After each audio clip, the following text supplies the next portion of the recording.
Catch Anokye Supremo say, so I'm bet you to Marco India, Quaco, yes, I said you need ya. A beck cost about $10,000. And then, Brother Zach, on our check, Obama catch me say, on the invitation number, along the amount, him say a rough estimate no more, say $10,000. Yes, it's all those to up the way being him, none yet the Korana. Ubedi.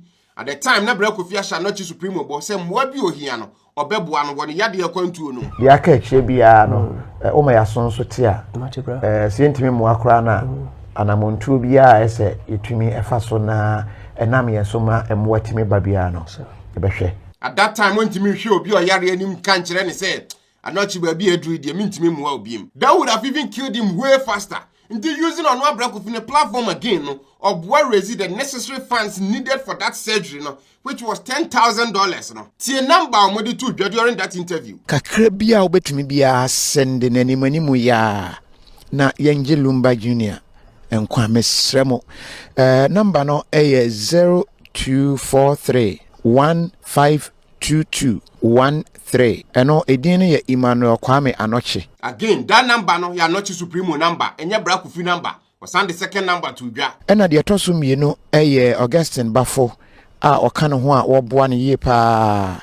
Ono nso number 0243 906812. That Augustine Anokye no onye Anokye Supremo na chibe otoso mienu. That is the same guy I me send the audio man na or the ma Komfoɔ no kwatena interview so no expose me and all that nonsense no. Wo dey bedru. Estrado for said the edro no. Free say Kofi Adoma wani prai nipa watima tai na chi pa na danfo ani din de eye Magraheb watai na chi pa wa defending the correct actually say mu yesu pa na se Magraheb baba abonten abedin komo Komfoɔ bi a wo kire se ne nua ene eye Anokye Supremo a wo kire se Kofi Adoma wani adine kwaji sika nti enam ono no so enti na eye Anokye Supremo ewuo na wawuo no Kofi Adoma nim ho bi na omo aye ho amamre eno na apem Kofi Adoma ono so nani epra se de eye Anokye Supremo nani na eye ne ya no na obo mpaye kra se Kofi Adoma betena dem no be ensem bibiri no kekae eno ana Magraheb baba abonten ana Magraheb wo kire se sansemu akomfo ne beka ni nyina ya atro o se Magraheb ne Kofi ayonkofa no very tight pa wa ya de wode wo ye nyina because Kofi praye no ono nipa ache se wagina na chi 24/7 adamfo papa na wode video evidence aba kire se komfo no twantoro na video no wode aba abonten no mepese yakwani ekoti hawa osika na asem ene na analysis o yeye enti credit to na friends Magraheb ensem wode abeto abonten yakwani ekoti Magraheb how see a narrative story no fa Komfoɔ na wo se enam le so nti na Kofi Adoma ewuo no yenkotie nsema Magraheb wode aba abonten Abusi after say Bra Kofi shooting incident and hit online no nipa bebre na aka ho asem which is fine either you believe him or not it's up to you but my mistake in this very simple you can say whatever you want to say but make sure say whatever you are saying no no correct wo Ghana obi asem ya ba eho enobi di begina so be trend eho enobi di ba be pedin out of a manfo akasa ni nyina there is this one person bia onone de why na adwen say tro ni nkontompo nko a eno betwa akira manfo Kofi Adoma timi fa me nua ndi ne kotena ne platform so adi sika. He has done videos upon videos always talking nonsense and spreading lies. Asamu abai Kofi Adoma de una ayesa Me di mama bosom ni claim ni so ono ne Anokye Supremo nua e na Bra Kofi fo ani nua Anokye Supremo no kotena net so digigi sika di ye nti na nam se nti no Bra Kofi ni paboni ni Kofi Adoma hu ni sa no o ni paboni fo pa metim de mesese mbo se Kofi Adoma o ni paboni fo pa na ne bosom ne ma ye shutu Bra Kofi ani asem ne ba ye no so no me se abuse ma bosom se e wo mo ma twa ho akokɔ ama bosom na dia to se e ya mpa se e ye mim na nam fie bu aboduro bosom no e na ne nsa hwa ase and a whole lot more me pese obetena hwirim na onhuna de se de na me nuane onhuna de a na wode ne tena hoje gisika no. Of course all the things are working nyina no kure bi anim and by the end of this video no I'm going to show you say he's a lying piece of shit. As as nigga naked picture na Kofi Adoma na post here. I wanted to respond to name throw no like 2 weeks ago but normal me NBCC here I couldn't work on the video no on time. One na eze me tukwa ko Germany for madam for ba kuma puka ne papa yi. Second, a family member from Anokye Supremo no reach out and no kire say ne Komfoɔ na ka ni bia no omabusuafo ni mu hwe na Komfoɔ no kura nye omabusuani ene ye beka ho asem later in the video ena ne to so miensa Komfoɔ emi hu some of the videos no ose ono no Magraheb Kofi ni team 2 weeks or else mama 2 weeks Kofi Adoma ni team Zak ni team mama 2 weeks so of course na yesa me twen na 2 weeks ni twam kire ne so ono no oni hwe we are not afraid of him and most importantly no I can't stress this enough onye important person as you spend the time respond to ono I am doing this as a kind courtesy, as a gift. Send me body on social media na mbehu. Me wi akọ bebo so mo so, se nantwie kura meto atwa. Ye wagimi bia bewu. At the end of this video, no behu ni enti a nipa binum mu nipa binum biem. Se ye kasa abusua ni nkaya, abusua tonton sansanya, you will properly understand why. Nyansa be na wo mutirim. Oh. Da wa hwe Magraheb video audio ababonti. Nyansa be na wo. And also obeti ase ntora this joker we dey fa Magraheb Kofi hu a ni nyina anya nokore just to tarnish his name and then give people the impression say ono no ye powerful. Uni hute. Na wo ni nyansa. Ada on grant interview bi. We station enso. We nyansa wo mutirim. Let's start with this in the first interview amidi kan hu ye. Kofi Adoma ni case na aba no. Metimi aka say emu 90% de eyeme. Eyo. Mina makache.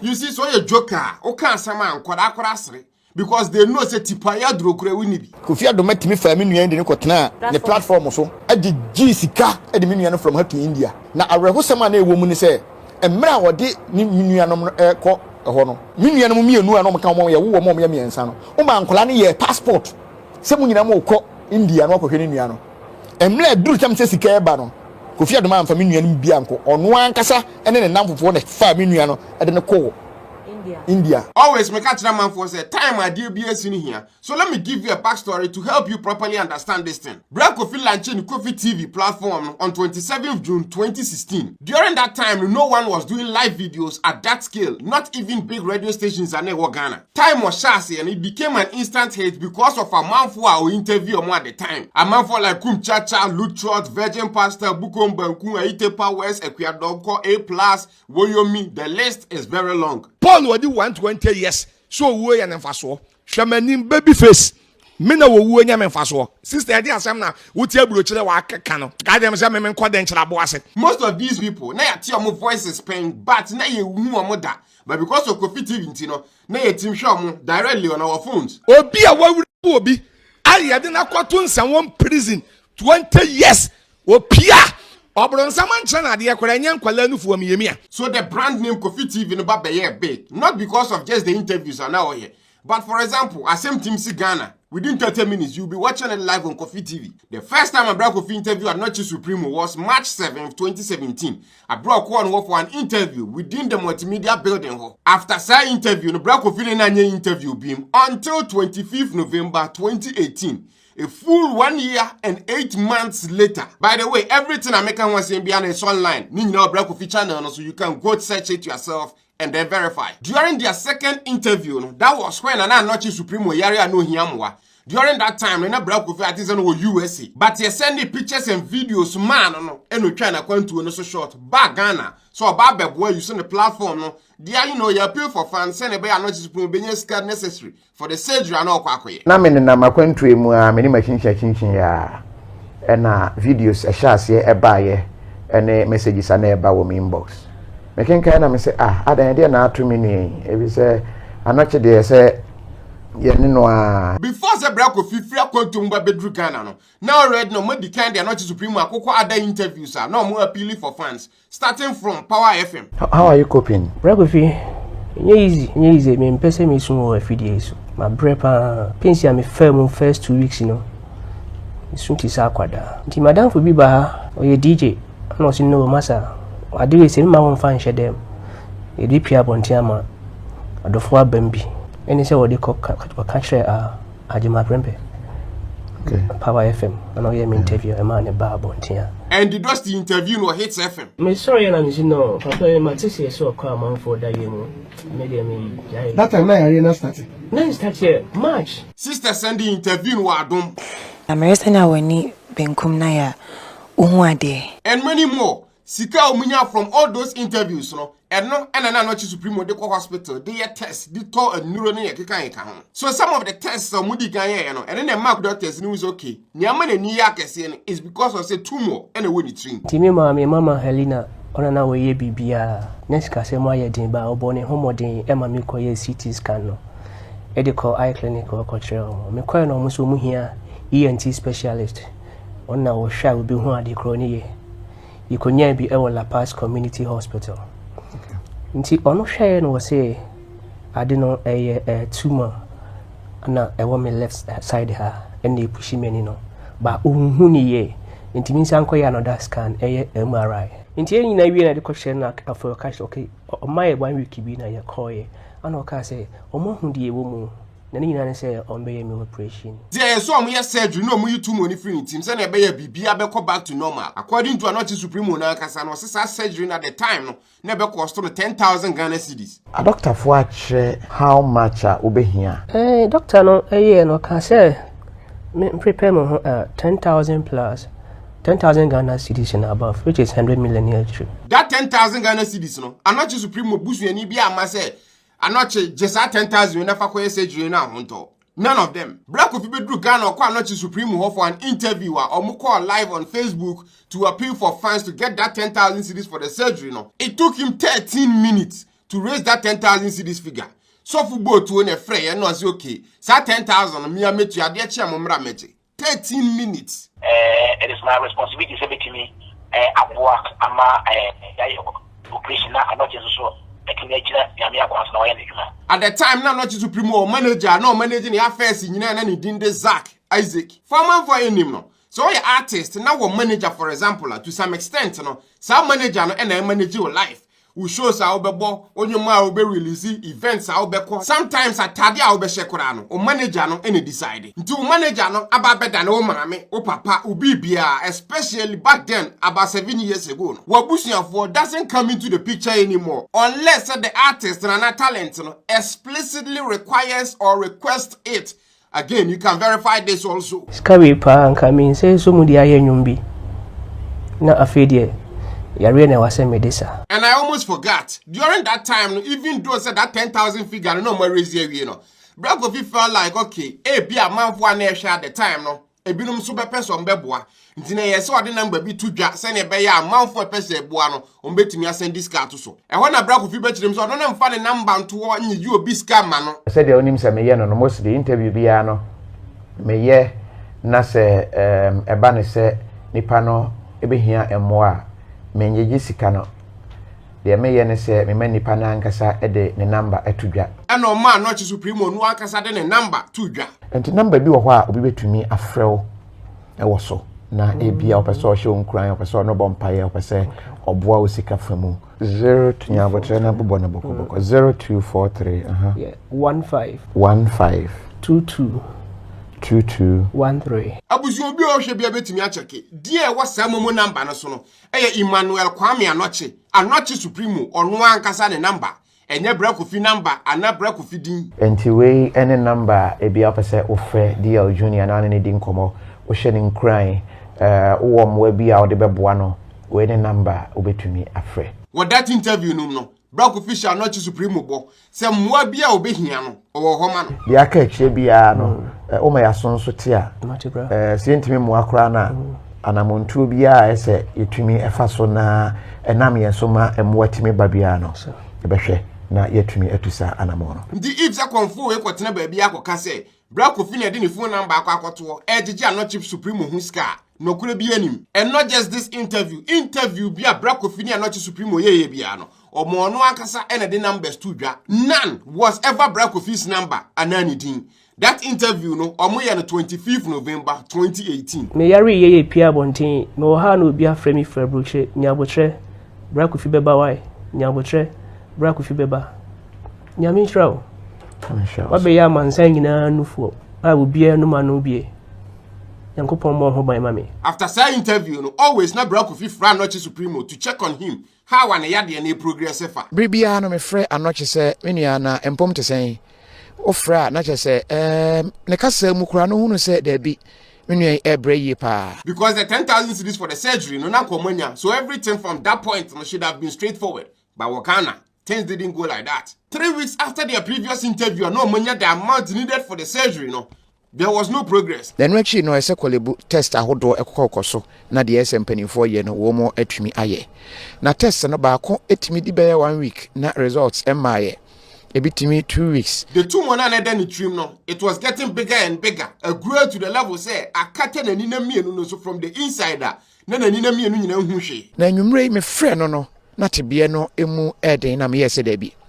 Ese quickly baba hear this interview. Nti Kofi making phone calls to see say if there was any other alternatives we are ebetimi aboa Anokye Supremo a. Nti me name ni Anokye di nkomo e kye ne say India for clinic bi Ghana ha eni nti ebe ya onye ntem no wonko hwe abra kolebufo e twa omo results ne ade no na yenhwe se ntentem obetumi anya emmoa. And even the reason why nti no munya nye surgery at that time no Anokye na nkasa chirim. Ba na kolebu won ye kwa ene echina test no mbe ye kra it take 1 or 2 weeks and send a result na ba. Kofi adina so no kwa na ekosro.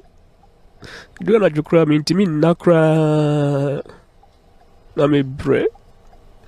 Ti kolebu no de o delay me.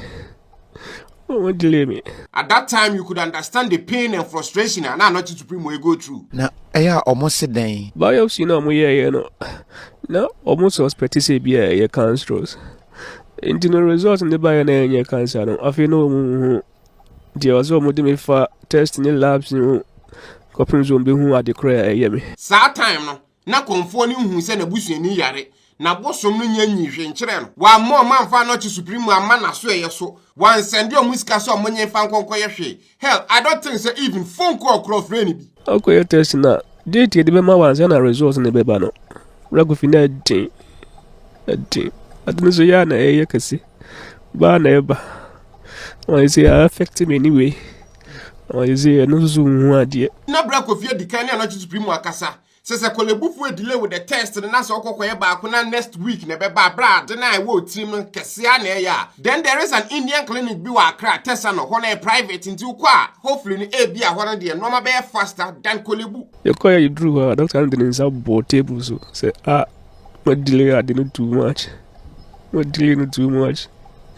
Nti o ti me nya ho hwe wa na o very refer me to India. Na o kwa quickly o be bibia o ma me ho atomi.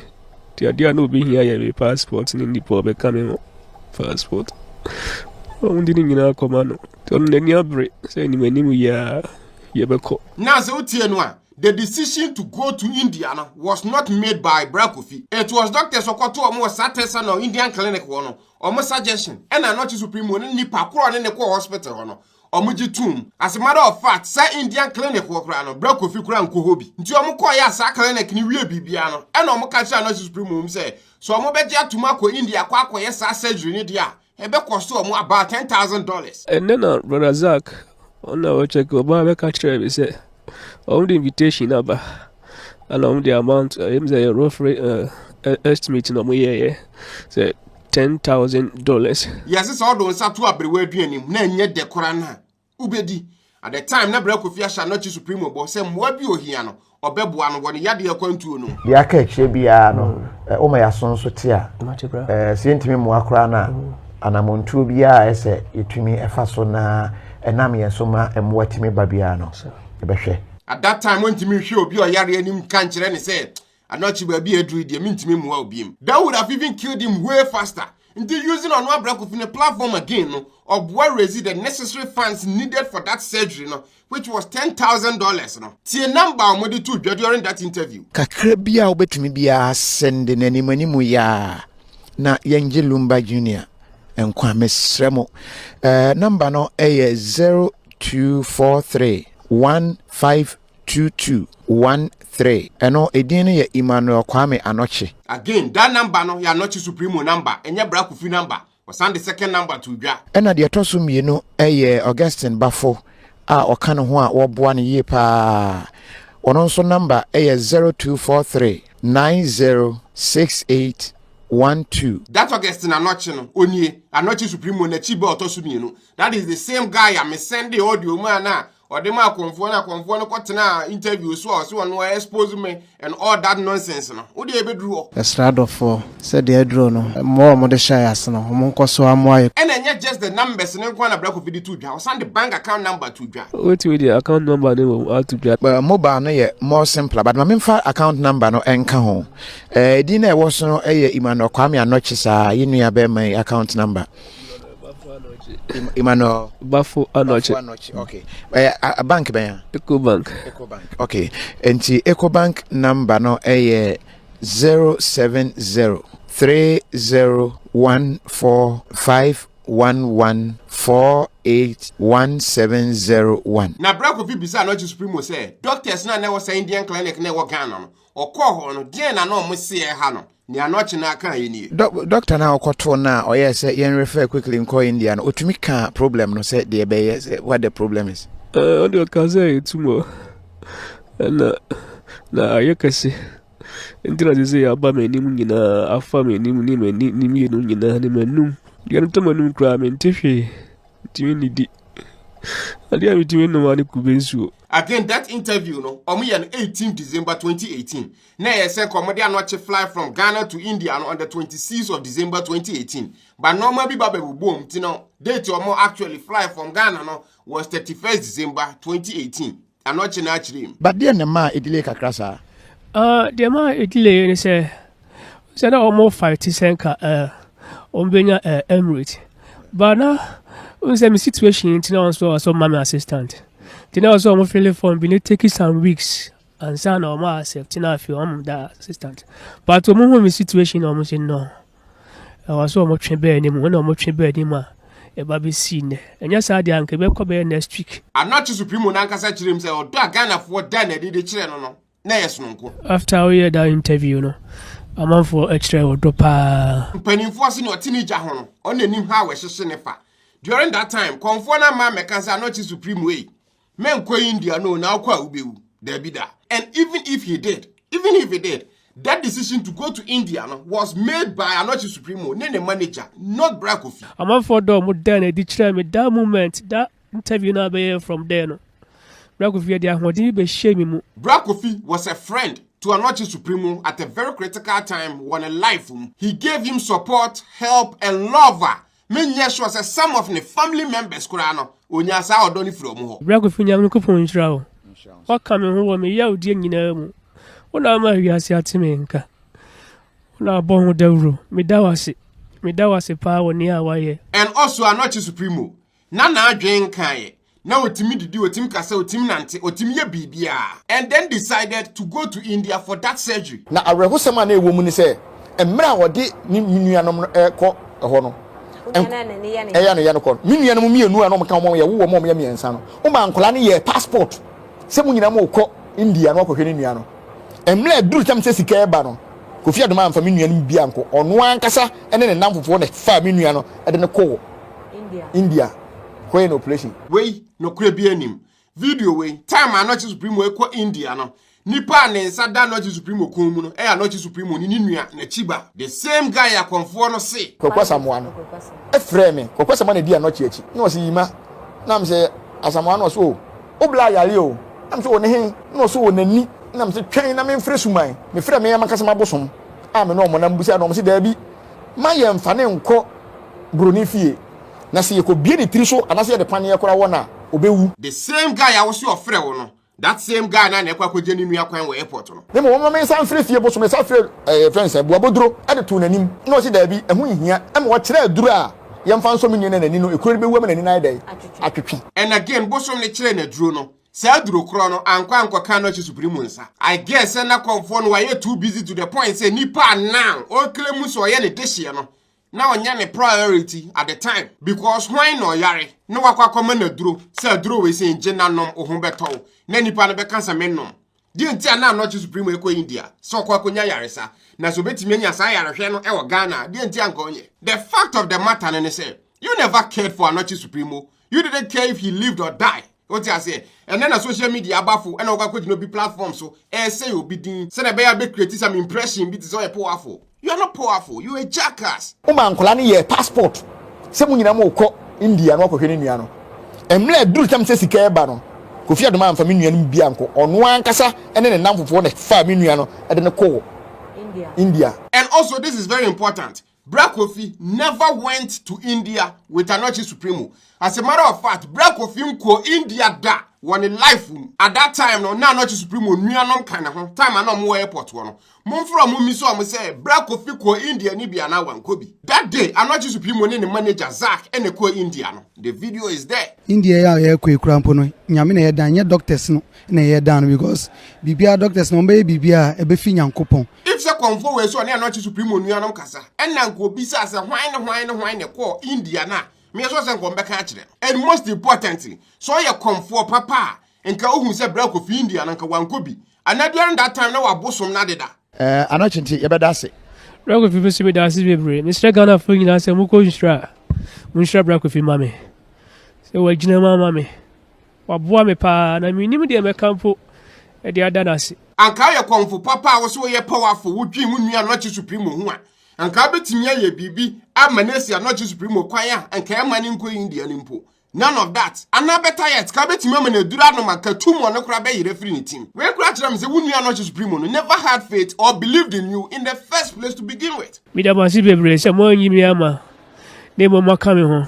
Me ya obre mu nyina. Asemba akon san kan ni se Bra Kofi ma Anokye Supremo nua no mienu ye passport say omo be di Anokye Supremo achi akọ India, and that also didn't happen. Me nua no mienu ano maka mo ye wo mo ye miensa no. O ma nkola ne ye passport. Se mo nyina mo kọ India no akọhwe ne nua no. Emle duru tam se sika eba no. Kofi Adoma amfa me nua no bia anko ono ankasa ene ne namfofo ne fa me nua no e de ne ko India. Wo nua yare ya ohia mwa. Wo ne wabusua mantimi anya sika amma wo nua ne so anye nkonkosa ne ho yade. Adofo ne ahwefo ahwe most of the platforms a omokokọ so no ene boa appeal to omo followers and fan base. Se ne be ya kakra omo woro betimi asende aba. Na ya boa no de akwakohwe wo nua ana wo busua ni ne yade. Nti anka okọ no sky de amane so mfa nkonkohwe ne ho yade no.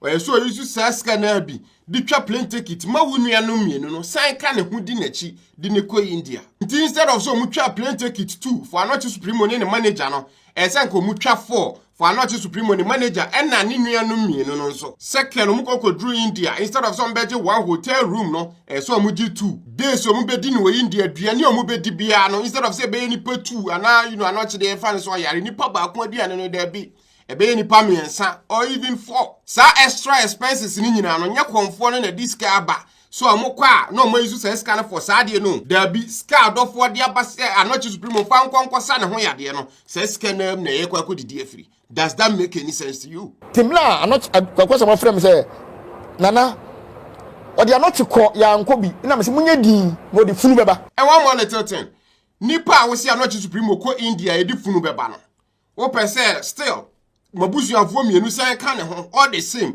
no moko nti se no mete ase ya na te so peso yusu nua Anokye Supremo a wo so yare no peso yusu ne yare no de wabusuafo ko aburuchiri you see what hundasani adwene nipa we toilet na ho so enyansani nyansa be na wo mutirim da wa hwe Magraheb video audio ababonti nyansa be na wo. And even ye integral Anokye Supremo ne manager Zach ne koye no yesi nipa ba ko pe ene betimi edi nachi, and out of a month for ananka ya available nyina no he chose Zach.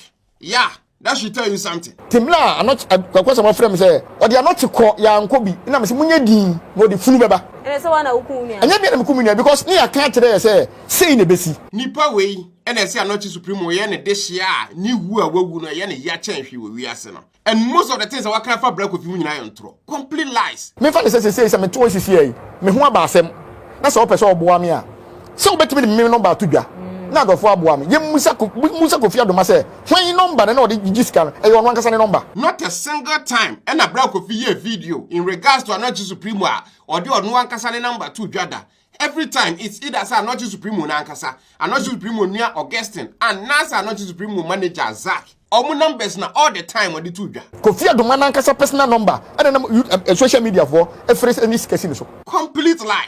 All the videos right now still our Bra Kofi channel so you can go verify it for yourself. Yem musa so ka say o de me nuanom kra ne me enu kra betu kwan because of panyina na ohwe wo mo one na awu enkra nda so tia ketwa nda so twini text na wotwi text kra me Kofi Adoma to be me nua ketwa wa hu nkwase asem ono Komfoɔ ne na busua no enya Anokye Supremo a ne ho beto no enye no ho na omo dwen se nka Anokye Supremo kura firim no nka bra Kofi di Anokye Supremo nuanu mienu no kwa buruchire and if says aburuchire kura no ntimi fo mo nkwa se nka to taxi mani nua no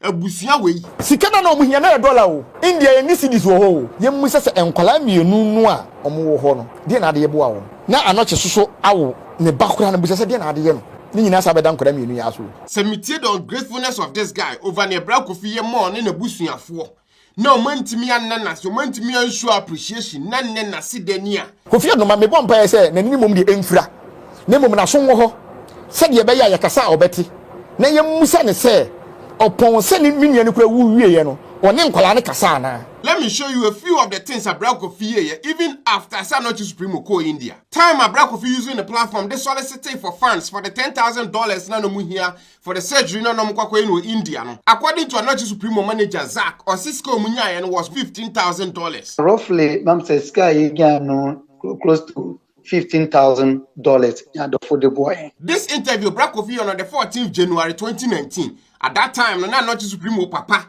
and in the Abraham Kofi studios. I know my friend Zach, the Anokye Supremo manager, no. A video call so. Na eno bisuna yadi plane ticket ne feni na yadi buy no. That time no my Anokye Supremo ne surgery na we according to the manager Zach are now all recover. And another doctors na catch and say based on how our surgery ne koye no at some point na so one specialist sign babeka 4 doctors na operate on Anokye Supremo no. Because of that, the initial estimated figure of $10,000, now I'm expecting something in the ballpark of $30,000 and above. Doctors no to me can say fixed amount say but say roughly maybe so almost say we should the way things are going, we should prepare ourselves get towards $30,000 and above. Now when I'm saying kind of free $10,000, I got more than $30,000. Ebe here says still a month for besi amboa. To Bra Kofi Simon Zach the number to ya. Sir, mobile money no sa number no obi send there. Mumu sabe tumi aka. Me pacho ane ya ban ya roaming nti number ni active. Okay, pacho sense number no so ma ya hwefo se be ya. Now that we need more money no yensimi push no man for and send sika na yentumi emfa emwa yenu mintio. Okay, yenu ya Anokye ne number ni 0243 15 2213. Again, 2 numbers ni nyina no. Ni nyina nye Bra Kofi dia. Ba ko ya Anokye Supremo na nkasa dia. E na second one ye ni new guest na wote ho no. E yo no ne number. During that same interview, mine be free ya no the Williams and no US I was say or pledges so bet you $9,000. Me hwese metumi akọ US na ye ne Openi Williams edi enkomo. But amount $9,000 wa pledges or be my by next week there. Me tell me say hey wa koma sorry say matu sika ni din but na mpese ahwefo ehu emwa wode aboa nyame nhirawo and am sure say manfo an ehwe live video na the time no ebinum so be donating kakra on 22nd January Bra Kofi say another update this time on the doctors na year the surgery no oni omokasa ye during that time na kura na still Anokye Supremo nyam free mu ye. The Mr. Emmanuel came to us at the end of last year, that was around 31st, and he was admitted with large, there was a lot of tumor at the base of the brain. The eye was popping out, left eye was more. 8 days later after that interview, and Anokye Supremo manager Zach breaking the sad news say Anokye Supremo were free from cardiac arrest. Ti anape no mo frem say yare no baby eduna yedin na we mini na nya cardiac arrest na kuma no stop prekope. Ti akuma no stop in na so mo man life support. Life support na Dr. Speaker James be eduni dey 50-50. Say we free na busua eya, but the craziest part and they say after say even Anokye Supremo were free no, car ba beda na chi wo bi man so wo India no was $21,000 ya. So you nya say scan ankwa Anokye body no munya and then to top it all off no Anokye passport yes easy. The manager or the coin so passport yes easy, which means that you are also not getting out of the country. I don't for more the boy up to that point because that time na would to esca him say okay o the kwakwa so be there. But right now would to esca not sell the kwakwa so be there but to get the person back to Ghana. At that time omobusuafo anyehwe nothing. What I say because can be ni one of the bibia. Na de ma eye ya ne se we nye sika utia ne de obi aba na wabeka se oh Ghana for me da mo ase mama maba nemu we sika ye tua edi tua obi a wawu bills. It is a very difficult thing to do. At that point, the only person left basically was Kofi. Kofi about better than Anokye Supremo, ne papa, ne mami, na busu ya penny because of a promise our the man said during the time or yara no mwabi o here be no the bebuano. Na ina sika ohwa obetimi atua na yatumi de enu ya bagana. Anokye film no hospital na mo 2 days. So konko yese na be on betimi abeyi body na free ho e de akọ back to Ghana. And yes, I just want to pay different morgue. The body in the hospital. For 2 days. So in 2 days, some come up with $21,000 to pay for the debt now. And some more release body more release. No money on my passport. The same Kofi and the issue in the platform. They appeal for the funds necessary. The $21,000. Ne bills na mutimi tuye as at Monday. $21,000. With all this, other people also boy. A lot they are from UK through their platforms. Gianna and the transformation squad. Even in the earlier stages, make a video to help get some of the funds necessary for the surgery. I know this medical assistance may very well be his very last hope. But if you truly look at it, it's not his last hope. You are. Next interview at Kofi Kofi was on 8th February. As AZAA just said the 21,000 needed, says oh man you 19,000 aka about $2,000 pay. Me calculation so far aka $2,000 pay. Kofi helped do all this. After all this what's say what do you about better now ajiji ni hu skedi. Ena musika na wonya eni sika ebedi ni honti. The beer with me for this year, now the sometimes, na normal cost behind the scenes, you have no idea, especially for this Anokye Supremo case. A man for being more me a Kofi on one and for with Tim reach out to them, or man for Tim reach out to or and then some of them will even send him money, and then a scan buy and so koyi, no the to account to send a bay a can modino, and maybe Tim the artist will be fast. Anokye Supremo Momo account to meet him yama. A basa na Zaka ukura cell phone na scan the corner hono abuze so no allow cash out no go use scan na afidom de akoto account to say na be ya it all goes towards paying for the 21,000 debt na aka no eduru ba bia so mko MTN headquarters koko bie Momo wallet num eduru ba bi Western Union MoneyGram ko say you have no idea se fagina camera chi no hurihuri fi say na aye adesoa ye da ye na moving from bank to bank obi wo ho a $50 na dey for Western Union $50 into free bank way now ko way edu baby cry no MoneyGram for you say aden what is happening. He did all this for Momo family member amosi oye modeshie na we nyina ko wi akire mo ntima nana se mumom e na mo say nyidin Kofi Adoma hu ni sa no we ni papone for pa. So February 10th 2019 e no mo dey Anokye Supremo body no kokko share flight him and then the next day no and then the manager Zach e wo Ghana. The same Kofi TV was there alongside some of the family members to welcome Anokye Supremo home, even though this time it was kind of not what everyone expected. Kofi what me that was say ye go be na unya mu da nyame nkan ho pa. Upon all this no bit was still ekeka nkwasi asem. Ye mu se enkwala mienu nu a omo wo ho no de na de ye bo awo na Anokye soso awo ne bakura na bu se de na de ye no opon se ni minia ne kura wu wie ye no one nkwala ne kasa na ti Anokye Supremo ni wu ye no eye se Kofi e na ese nke hwe Anokye Supremo nuanu mienu plus Anokye Supremo ba ya abra ni sika bia ma Kofi ni ho because odi na nimu bua pace ka mad no so nkonkosa ne ho yade no now no abusua no so dadwene aba beto Kofi so. Are you fucking kidding me? Ndi wo Komfoɔ no what did you do to help? Asa be ka kire say obi e wagimi be ne mbegu ase o say aduru ho enti sa ugimi kasa we abekasa entu eni pa hwe ni station no enti nyansa sembe ro beka no ni station ho ese station ho de ekwaso bia no eye ntronko a kwasi asemba akokoro san kan ne se nkan nya Anokye Supremo a ka hwan ne nim Kofi TV satan no bia ne Kofi TV nti no ope content enti minua no mom no de ebi gina no Kofi TV no enye minua na hwan ne nim Kofi TV Anokye Supremo no hwan na ne nim no enye Kofi ne platform a constantly no ka no wasema hwan na ne nim no hell unua na nkase na num asem ni Kofi nyam no kopon nhira ho waka me ho me ya odi nyina mu wona ma wiase atime nka me dawase pa woni a waye unua ne kura te ho e kan asem na woti we kan asem hu ono a ola kinyansa hwe clip we Kofi Adoma ede me nuane kono a mobusuani bia mane na busuafo amane se odo obi kwesere se sika ma no onse hwe enya obusuana na sorry de no Kofi TV na nka Kofi TV we no he small girl we kra bisa simple question tie ni answer na me nuane wa kra o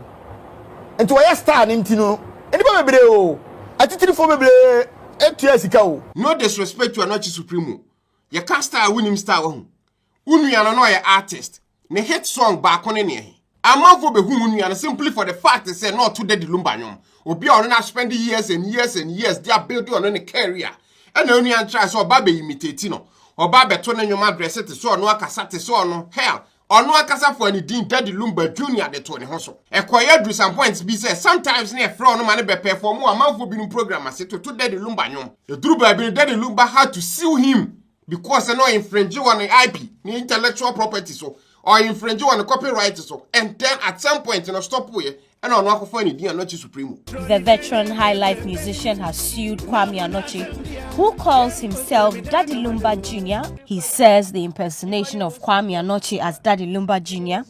has affected his entire brand and business deals negatively. You see this guy, why multiple videos? We are not going to talk about all of them. Baba ko di kan kokoye or say during the interview no bosoma or som no or command no bosom no na be she ni mutin sema na o kan no ni nyina na chese o kan bosom na dwen enti ehon na bosom no beba wura mu beka sansem we nyina o enti bi kwa me wie na video ne ba bonten no am say ensem akopie ni ehon ye say ye abusa ofia ha yeah ehuru say ampasa de bosom ne ka no eye no kre if say ye true a na ne o bosom no mfaso bi ani ni so o bosom no hwi ni mu because bosom ayesenke hunu ama even ehinta no bosom no momba be show mu keka nkwase asem sen ya na ne bosom na so fa no kototwene and then san kura kan wo different interview mu say sa asem no kan ye during that first interview no na nye sen ko kan nsem na pie ma no social media no na nye time so pie ma no ti wa one side na ye wo on the other side na nye wa ye bosom you can't even lie properly se me nuane da so tiase a na sebe wanya sika mpo na onhwe me na ye bodin se black power nuani a nka eda so eye ye nika eye ahonhoho a na sebe se nanini mpo efra mpo na yetimi de ka asem se me nuane o ye nyontuni na ne abasi kura na nka ya we chichire man se ye nuane da so ye dai eto asem bi si bitima kɔ no ho akɔdwen agenkyere bunch of bullshit unuane ti ase no de na wo ye de boa no now wa film no all right they on the attention of be image and the career and the personality our building for over 28 years 28 years that is how long a break of year what this industry and then one last thing okay or see case no after sending you any film no or the man abosom so obi a wonim ne wunua ne wuo hu bi no and na so obi a wa benefit financially from ni nua ne wuo no na bosom ne masa nipa no so any problem to say ne nua ne nyaaya na na me de me pese me hu ni se me bosom no a ma ye ho abusa ne se me say mo mfa ewuo bi a mo obi a na mum any problem na ntoato aso obi o obi bia ne hu ani no nti se ye shoot black Kofi wananim dia na ne ye ono na bosom ne na aye mi ne wuyi nam sa be hye mu kina se bofo mi ne wudi a obi nam ne nsa so bia mi ne ko sa ha wudi a mi hia reto till now unim yade a na e ha wunua ne ma wunua ne free and now say you are simply just a dope Anokye Supremo na oni any problem I repeat that again Anokye Supremo na oni any problem tumor na na dani chim yamfa na nko India se ye kwakoye ne eye surgery yedni ko India se ye kwakoye remove tumor from the trim nti ono hwe no se ade no tumor na e wo me left side ha and e push me ni no ba ohun ni ye tumor na dani trim no grow too big to the point to say na e affecting any from the inside se na ni hu ade straight say ya because of tumor na I want the trim na ye kese no abusuya ababe yesen na afedi akwantini vision na mienu ni nyina no abusuya enhu hwibiem so after see you tumor na free ni team no if it was successful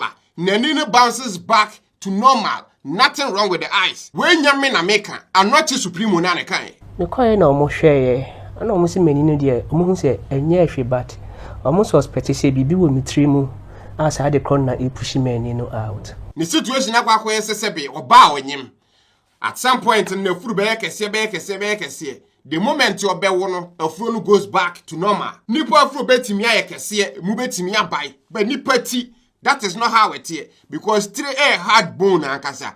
Nti baby a soft say ni ano hwene mu no. Ho ena se ade ne ye kese o tirima. Ho ne be piaba. What I say? That is the reason why na be use ne ni aya kese no. So to reiterate, Anokye Supremo na oni any problem. 2 more na na den trim. So betena obeka say ne 2 Anokye Supremo no bia na 2 Bra Kofi a. Bra Kofi was shot in the face. Unu Anokye Supremo so adasore ye na ni tie ne ya. And then weeks later, ne determine say a tumor. And a tumor no grow that big one, 3 man start say pushing na ne pie. Bra Kofi be bosumi mo ani na me hu say meti fan ye me ya. Timi de me fan say ye migraine. Do beka say unu na visibly na ni aya kese, Bra Kofi so ye shooting no anim because of that internet wa bosom na ya. That is complete nonsense. Nyansam bi anim. And as I say bosom ne kan sa asem ne kire wa. Koto bosom ne twene ball because bosom ne fake kura chen wan kasa. Finally, in this video, this same Komfoɔ we call an interviewer or call me audio, send me try convincing you and say, I'm making through so. And then later, almost someone exposed me. Me who's that video in Germany. I laughed. Hello, boss. Good evening. I hope so you have a call. But before someone responded to it, no. And some more can any be here. My mom 2 weeks. Kofi had the man in the team. Zach in the team. My mom 2 weeks. Say 2 weeks not mine. And into this video response we are channel. Because now person say 2 weeks in the camp. Many who say obi answer ni say kete kra. Because we ni hute. Or ye fake Komfoɔ and tronko anodi. Eya na ye me yase me de Komfoɔ title kra to no so because he doesn't even deserve it. Say mu feel say ade na me ye ne hamoa. Say Kofi a grant interview. E say ntrefo bebre. I don't know one can was say some na Komfoɔ ne ka to me so no enye no kra. Because that will mean say we are important. But no, we are important. You are a douchebag. It's that simple. A yen dem fa say kabai. Play no ka go play no. Oje 1.2 Ghana for 2 ai. And the operation sika omoji ye nyina Ghana for 2 ai. Enti sika ne de ahye. Anokye Supremo ayie mpo no. Mo ye boka. Sananka unua ne ye star se ne wusi kana. Nka star yie. Nka sika mammu so. And then osan ka we. Se mutimi ye de hye awu ewo India mansie ne ho. Mutimi de abre o Ghana ama busua kosue dia. Eniyema bia na o se eba no ama. Nti so wo obi bigia. Die tie Kofi Adoma ho na wo gi afiri.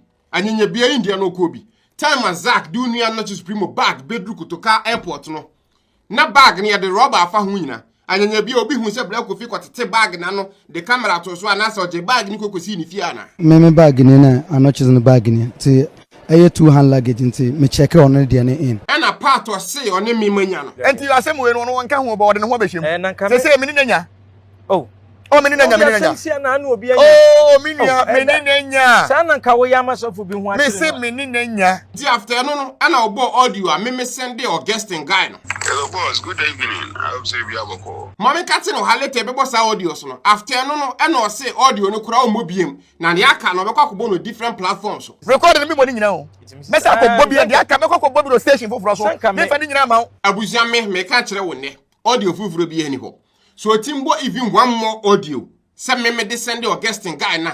Shana me delete me platforms online nyina. Every one of them me delete ni nyina. Record me boni nyina o. Me say ko bobi de aka me kwa bobi no station foforo so. Me fa ni nyina ma o. But yes, I know they create some impressions bi ma to amanfo binum team. Say oh audios be bran ma send akwa komani nua no. Say me de convince no so mra meka ne enim. Na opesa unua no beka den. E den kasa. Unua no meka se omunnim me baabia no mon clear Kofi di se Kofi di we ye sura bofo a onyam mfumso bia wo Ghana mam ha da na mmom ene mabosom ne ye torofo. But the honest truth in say there is no other audio from me. Now mama mention exactly what happened on 18th March 2025 year. And Anokye Supremo ni nua na ye friend or guesting no or send the Bra Kofi message call on the phone so message or send ye ni good morning. And I told Musa this message was deleted. Or no, I can't delete it. It was an audio message or send it because of that audio message not send it. And until we was a 3 minutes phone call be what down. That's the reason why until now say Bra Kofi wife na nab need truba or friend no video tin and all work. Message you actually can when you mama kind of how it's written. It's me Augustine Supremo junior brother. Please forgive me and my family. The thing that goes on is not my family. The guy, I don't know that guy, please. So me menti asem ne so patch say no ma yekoso no enyo no Anokye Supremo nua no ana na busuafo e na ama Komfoɔ no the authority to even do or say things are okay no. At least me understanding no. So that audio message and the man na gina so frɛ no. Nti kasa na Anokye Supremo nua ne kasa during that phone call na frɛ no. na so kasa bebre nti o ma me ma frɛ no that time kra na me mada ɛna me wife nyane me nti me ne na kasa ene no se na nipa na ka ni se nti me frɛ no na me ntie ne ɔwɔka ɛna me gye ne number ɛna me frɛ no ɛhɔ na Anokye Supremo ni August ne bɛka se Komfoɔ ne kora no ɛnyɛ omubusuani na ne ɔka ni nyina no abusua no nim ho hwe na bra Kofi boa de boa ni nua Anokye Supremo no na busua ntimi nye bonu ayesa na senka Komfoɔ ni gyina n'anim a nko bɛbɔ nasum among a whole lot of other things da bia me ka kyerɛ amanfoɔ sɛ sa semba na so pɛ so ɔka bia no problem but make sure say whatever you are saying no no correct and do not lie. That phone call na me ne sa guest ne have we no it was recorded say na sa phone call ne call. Hello, good morning. Morning. What you have called here? Nyame Adoma na so. Nyame Adoma. Pacho, Francis ni Magraheb. Bra Kofi na do number mami. Okay, Francis. I just say. Nyame Adoma na so. Nyame Adoma guest na Anokye Supremo here. Ah, okay. Bra Kofi so send any message and then forward mami. Pacho so I want to know exactly what is happening and then what we can do about it. Yeah, Anokye Supremo here. Okay. Every time I near Anokye Supremo now will be now. Na mo Ghana but na me ni around Accra at the time. Ah, okay. Now, Komfoɔ ye bibia betu social media. Efa da Kofi you know say ye na bus ne onua ne ye na de ende. Ebia no kwenim. Di mo nim ko. Ye pese ye nim no. On come abusu ya ho. Onye abusu ya ni. Okay. Akoye se tama na eko school no na ye ba ne se kroketuam. Ana ne nyina ye wo. Iti akoye na for 7 Ade ade. Enti since ye we school kura titi mu no. Onye abusu ya ni. Onye ye abusu ya ni. Nti ne wa kan bia so far no. Onye ni mu ya ho. Okay. The all can you know, no create me for cookran. It me person of my best studio, may be clear. Emma, obviously, in there who's a family, no, I didn't see you know, and you will be a winning a choir member of fast so called India. We will never wash it. Only wash it. Now, maybe I'll block a few number that Nana, ya, na. What I'm so much switching off kakra. Yeah. And I mean, ni feel so. Ni feel the one man sama and one other so ana. Has this only ama sama bi. Oni intimate treasure me takwaya me faso. Ana studio na wo kokomimi no so. E wa na moda so ana. So a free hall. Yes. Etiama mi hu kwaya me faso. Nti anopa na me say my man send a message in Shadia, so a bequama or money in Ramamia. It's a matter, course, or a bamisson Dawson. Okay. Oh, I didn't hear me shut. I connect to my yes, idea. I see. So, the moment to me on my acquire with studio are. Now, friend me, you are not dinner chino. Okay. Also, come as a call better. Now, you could have been in Iron Chassis. Because me na my imagine some address the situation in that na because I'm out for binom ho a I no can ho na man for we na German for boa. So what I say? Because you know see kasa no it feel like Supremo busiam and then whatever he's saying is okay. Me I go through out of Anokye Supremo situation anymore. Mobile money number you be two that me AZAA. Okay. Manager no your number pay. And you did two job for mobile money. Black Kofi you quite once you keep your bidding in Sunday I know I check no their money. Me car wo to yanto for that's how buy you come nyina be try video. Me did not see me she can far ba me ho. Na makoyi ne the manager no kameme you di kaka say the name South Africa. Me bacho you are so seconds na me take ko okay mami am from back bacho. Why? Me need Ghana right now, so offer me a better double. That is the issue. What am I kasa? Enti sika ye giti ye bie ni we ko bra Kofi. Ana moto ye 2 day 1 ye ne bra Kofi meet day 1. Ana moto nyina me ka ho. Ke ye ko South Africa. South Africa no. Ana wana amaso mo so ye dey say ni ko India. Ti ye ko bra Kofi kwa na ma ye ko sa hospital kese na what kese no. Ti ye ko India no mo say what's what on almost be tobacco pen I just one in the call. And a man, your manager, and the call. Yeah, they say 1 CD and go deep black with you. And Judy, me number ni. And you made a young Cassani and Peda in the court studio on the show. Oh, I have No, Quabina. Okay, Kovinya cry. We go another studio Pukuasi. So. If there's a yeah. Maybe scam move in a foot, baby. What did 2 seconds when I'm taking and I'm coming conscience and I had the battle. Okay. Normally, in a phone call conversation, you can have one tender. But my son friend back, you be call later. Conform one interview, no say, me, na me my friend in Yana convincing say, me trying through more, no conform so. Na opesa unia ne beka den. Eden kasa. Unia no meka se. Omunni me baabia no mon clear Kofi din say Kofi dia we yesura bofo a onyam fumso obi a wo Ghana mam ha da na mmom ene mabosom ne ye torofo abusuan sabe wa wo hwe video wo adwene da utrim. Does that conversation look like obi a wo convince obi so omra me kan se mu obi so ye ko part 2 of the phone call no so yeah me busa wa se wa anza na ye di nkomo profile picture na da ho no eye wa yeah. That's how me follow over. Me follow near my papa. I don't pay crowd about Kofi too. Me show near my papa. Me Canada. Me follow papa.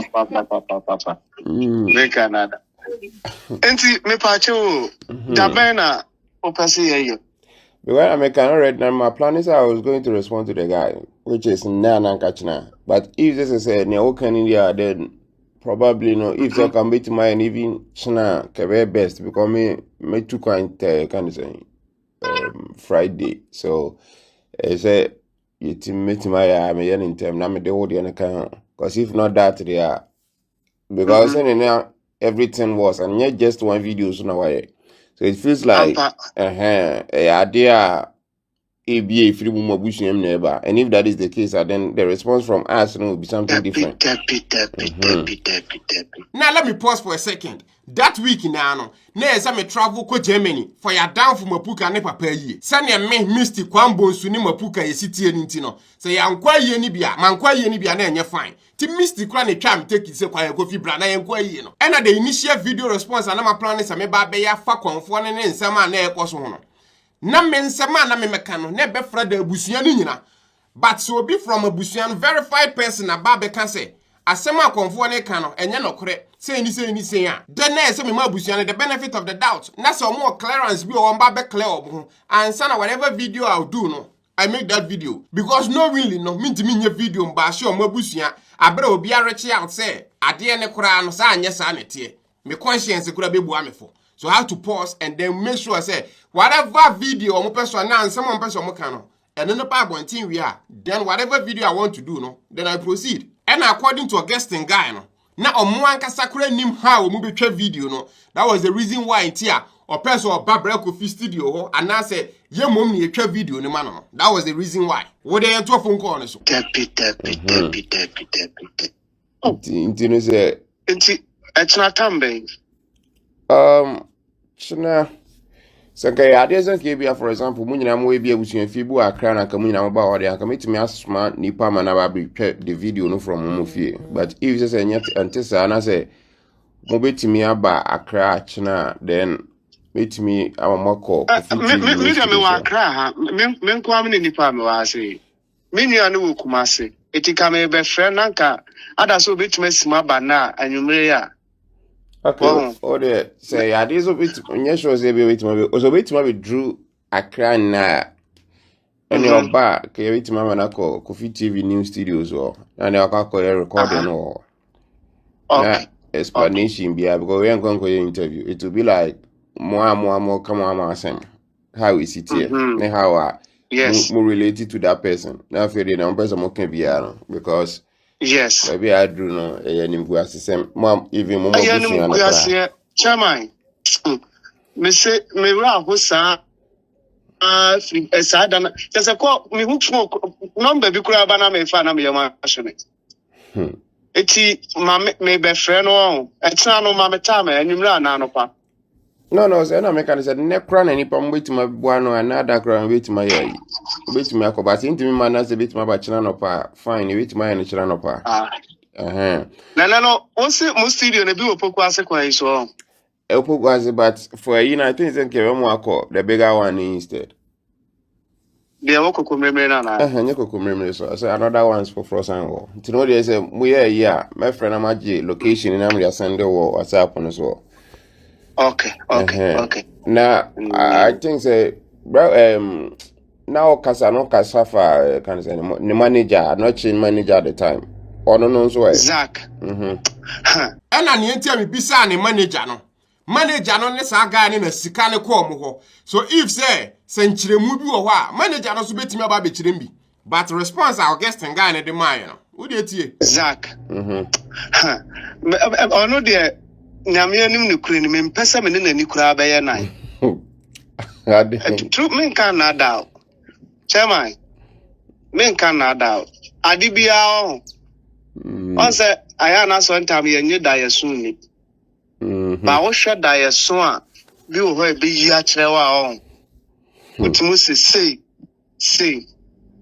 ba me bra ni wo nya e gina sa manager na so Zach no men kan na da me say na me ta ba bra Kofi me ta ya me nya no me pen me ayu pa na ka obi play me from India so wa be jaya bra na to hospital e gina e di ball achi obi a wo ne ye de enua pese de ne kɔ ana ye na mo so de enua bibia ma wo na fa nipa ne kɔ masa wo de na kɔ do atimi kɔ ja nipa to hospital na wo nam na wo hwɛ bɔ kwan bebre na manager na wo de fa so a ba ya na sometime no nipa no ye de wawu awie enti wo ka de kura a wo mma ti ya na me mpese ye be kan se mi no be je no me mpesa ade no etina akwa we be yes ade we no in fact ayaya to the sense senka me friend phone so me ka chen say fact senka wo gina mani mi enru pan ka me bo sumpa ka me fa woni agro me ka no gina phone so na so da bi wo be ye bibia frɛ me ana frɛ me nua no na ne ye nwene ho unia say ni say na me pesa me yo oh you we free fa we shame you we free fa we shame na ma asem na yede aye kama okobo Kofi Adoma din e dia bone na Kofi Adoma odi aye Kofi Adoma ne ya ntana se an charge say meji mo 1 cedi na 2 cedi ye kokura no obi send this ka won amanfo send this ka fra bloche be sine so ye kwa o ka kire yen on this ka na ma yen Masa ye ntra wi ase ngasa ade no man so dasa obetima be yes ade no ama issue ya ba beda o mai mama e be abeka say Anokye Supremo abusuafo say asam ne jia me ya papa se mi nyane mi ayu pa o ne yeso wo hye kura bi ase me be yeso wo hye ai amo say manso ho ba bi ne yeso wo hye se ka mi nyane mi ayu pa abi ka kire no mi ni da me ni be hia you know the sa because they say Anokye Supremo oda ya lempasu a wo oda ya lempasu na akra no wan kase lumba na eku ne da ti yentimi ko jwa kase lumba na eku no esi de na me metuma ko jwa se lumba na eku Anokye Supremo na esi de na ko jwa se Kofi Adoma sik agiti Anokye Supremo on skadi one de ne ko India no apart from the camera or the twa or the car be see why they are not tena ma ye nyina tena nche a o ye ni interview ani ye kwa airport ye ni nyina ye ne bra Kofi nyina kwa airport ye last minute video o ye ni dinkra ko si se wo wu ya e ba ye funu ne ho ne ye ho interview sika be no waje once one friend man kasa Augustine muntia say that one friend Zach so aka say bisa Zach is be o catch them it is Zach na say me say nka wo ye kura fa Zach no a kama boy ne kura ba so no kura na me kan maza me wiase ame wono apart from Nyankopon wo de achemetu wo ne twamiti eno kura ne meka me yazi ni meka no kura na kire wo meka na say wo chimi twamiti a eno wo na abeku ne biem eti yentna wiase eno you should be meto amansa ni musa nsei obi wansa yeah na 5 years 5 good years into one interview be here just imagine critical issue abase na fe na obey interview just say unimi ye if na ebe sia kro ba ako unim me ma me kra unim no me ma me free mu unim me ma me da unim ye eti abesia ne agudi oni adidi nkomo na se adidi agura na obi anyinyi na obi ahwemu a na wo betra ba draw issue say stay ni kan sama kese nyame betua ne kapa nyankopo betua me se boy no so abosom na be bone ma pa wo de ma na me se ma na up to end of this year obe wo de abosom ne be no the no kresa abosom wo ampa omuni ni be dipa bisa de a wo ye no wo ya de ama ebi ma ediyaw woni ma ya nwene ho woni ye nsusu hwe ho anya asem bi amfiri anum ofiti ya na wa take a decision to me frame me nua na me di na chi no me busa na ebisa me ne pa na e kasa no waso woni me nua ni di nkom ho na me frame me nua no me ye conference call ana me se wa anka no kra me nyani nua biem no ja phone so now one boy no ntokwa I say my boy you me pese bi hu say e no kwese one boy no na dwene ho wo se wo kan ya ma me wuda eti mesra mom yanya sa mom ma eta no yenya interview any audio pa fra unua no na se na mo bitima bedra se na mo bitima bedra be video ni na se chana mo bitima chana no paso a na ne ya because chana na kadate na me post video no be so that I can add it. Okay me be fra no wo de se wantimi amakura me nko ameba me de me wa kra ha ya wantimi ama okay se me yusuki ana me follow do bia konsawam eti me ba ya time after see share bia no meba ni ya video no why okay audio pa friend na ni besi bia no because se na yakwa se wade mumo busua nyina afra no I think the one ba here na ko hajin but either way say ontime maso a we will do it within the time frame no e be won ko a anka best anka di anka be me dekra ne say yenko hie kumase ana ne yenko me maame obize no me maame frɛ me na wo su eti senka yenko hie kumase de say betima bohwi akwa abansi a oh yeah betimi akokumase but I don't know say nipa odi obedi wachi for video no unless bia unbenyo bia menetwa video amamu okumase a the once more na mo ye saa ne ma no social media on it was ana obi akoka asem bi na enam baby rough ne once more mutimi direct on ebia de enko ne yenko ne se na asisi so pepepe acha what dey make na me yeah person be feel like yeah be direct this specific one because senior city no ne nipa ne kan say momo busuan so if anything bia na obi kan say in the future kra na be ka say oh bra Kofi bu Anokye Supremo mo kra no mo hwe ne momo busuan fo be ye so asem no akwa say if some bibia kan say frame ho direct and raw without obi ade asem bi ehye mo amonum say what you say okay any wunim ma me mfra me ma me na me mfra me nua na me mfra ya busua panyin no okay na me information ni nyina mfiri omo okay mate say so mo me go ahead say me nko amenya wa ha ombeka bia no na me de atum okay so you just say metimi amobi agi wachi say ngizo say ekokoba say semko kumase a say wonko na wo akra me nko na me wa so mnyina betimi aboa no a metimi afre me ga ba kwa hwe say possible so betimi anemo akode a ene wakwa say ne nanka ba kwa ke be mi do o de ko kwa ko shia ya ma me ho Epacho, what am I from? And be a message from boxes. Yeah, why? Okay. Ntia that is the phone caller. Many Anokye Supremo ni your guest and have here. At the end of that phone call, no, or so ani omo busua for ekwa akokasa no we obefrɛ me back. That second phone call no, or her time stamp na. Me frɛ no 9:52 AM anopa. Ntia boy numero 7:30 PM no, still na maintain nka. And I'm sending audio way. Hello, boss. Good evening. I hope you have a call. Still na minyante onka. So right now, no, how far? Pacho wetim ne busia for kasa. China, a bit my bass wa akra na saying. Pacho, mami why? That's it.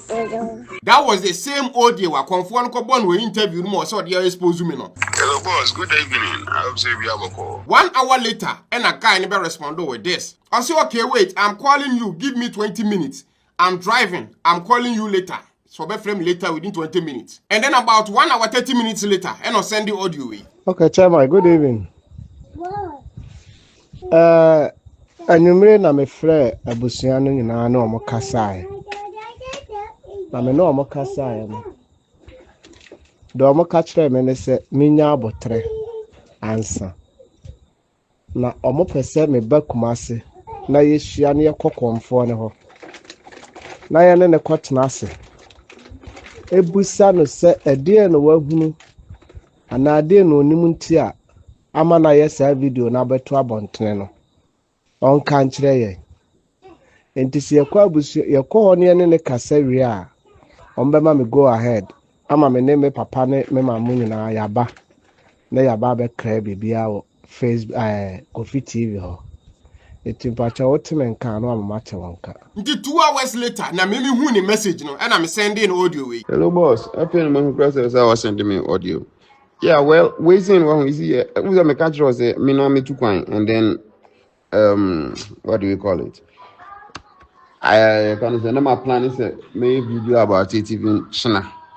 So who do we need no? I already out and then that was the reason why I'm so okay. Is that yeah, then you know at least let's have you guys now because I'm more explaining. But if say right now no videos you about chama na you know that's online no. And then the more any person, the more any good black of and the more any do smooth inside.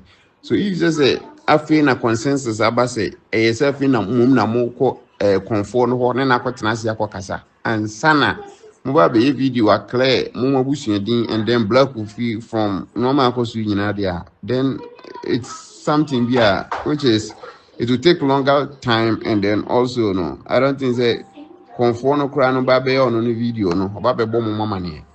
So if there's anything, why then are you guys right now not going to seek or not? Somebody can now kakasa answer. Well, I feel like if there's one person more, yeah, then you do it, and then if there's someone who conform was in can you do that, you know. Before it be a video, remember and answer what I said because video in your life, so what my heading. I feel now be we no make count and answer for. You know, Miss Rose, if anything be now. It has some reconsideration about how I'm person because the longer now it take, you know, the more now I'm get worse. And besides, black will feed in as they say, almost saying to say, you know, where there, that woman, if you're not moving found, if possible, because I'm a kind of some drag crash and it's possible to see it in my video, in a video. Say later, no, we will go back to Kumasi and National Region. I'm going to conform to Kwakasa, and any day, Busian into myself. But we need just clearing Mumudi from normal Wabeka plus break feeding. That is all. And that was the last audio me send the guy no. And then the next day 9:21 AM and I no respond to me audio no. Okay, bro. Good morning. They were coming na mati. I want say abusiano Rebecca say ye papa wo. It you know one of the cancer ansem we nyina ntia no. I say but 12 for best friend. It is a boba 12 for me. I'm a friend. I'm a busan. I'm a ready to Tuyana Kusi. To make us know, my Cassassa said, I see a babaya, a be a new a channel panel. No, my baby drew her say. Then so the Obe can be a memoir swati. Today, I made my boba 12 for better menka. But I was a missing my cry. In case of some say, oh, go ahead, walk away, be met my bound chances here. But almost mammy go ahead, let them no.